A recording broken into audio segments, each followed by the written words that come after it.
একটি নার্সারিতে মাত্র ৫,০০০ টাকা বেতনে কাজ করতেন গাজীপুরের কাপাসিয়া এলাকার মতিউর রহমান। সেই বেতনে নিজের ব্যক্তিগত প্রয়োজন মিটলেও সংসারে দেওয়ার মতো কিছুই থাকতো না। বিয়ের পর স্ত্রী রোমানা খাতুনের পরামর্শ ও সহযোগিতায় বাড়ির পাশে ছোট্ট একটি নার্সারি শুরু করেন। আমি আগে অন্য এক জায়গায় কাজ করতাম, তখন তো আমার বেতন ছিল কম, ৫,০০০ টাকা আমার দিত, নিজের পকেট খরচ হইতে খালি কোনো রকম। আমার তো সবই, আমি যে জায়গায় ছিলাম আমার সবই ট্রেনিং দেওয়া ওই জায়গায়, ফুল মরিচ পেঁপে যাহা আছে আপনার সবজি টবজি নিয়ে আপনার ফল টল নিয়ে সব কিছু ওনারা, আমি ওই জায়গায় ট্রেনিং দিচ্ছি। ১,০০,০০০ টাকা পুঁজি নিয়ে শুরু করা নার্সারি থেকে প্রথমবার শুধু পেঁপে চারা বিক্রি করেই লাভ করেন ৩,০০,০০০ টাকা। তারপর আর থেমে থাকেননি রোমানা মতিন দম্পতি।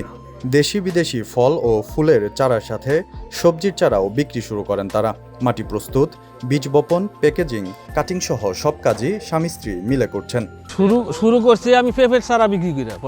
প্রথম আমি যখন জায়গাটা নিয়েছি, পরে আমি খালি মাঠে কাজ শুরু করছি। সবাই আমার অগ্রিম টাকা দিয়ে গেছে পেঁপের চারার জন্য। তো ওই প্রথমে আমি ৩ লাখ টাকার পেঁপের চারা বেচছি শুধু।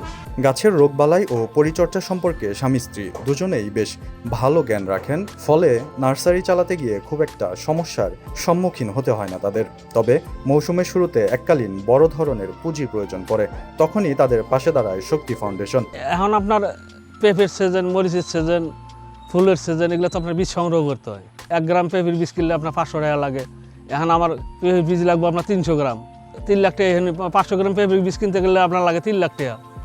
এই জন্য আমাদের টাকাটা দরকার বেশি। আমরা বেশি আস্তে আস্তে কিস্তি দিতে পারি, কিন্তু এককালীন আমাদের টাকা জমা থাকে না।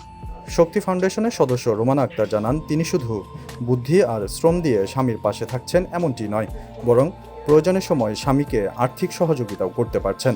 রোমানা জানান, তার মতো যে কোনো নারী চাইলেই নতুন উদ্যোগ নিতে পারেন কিংবা স্বামীর উদ্যোগেও সামিল হতে পারেন।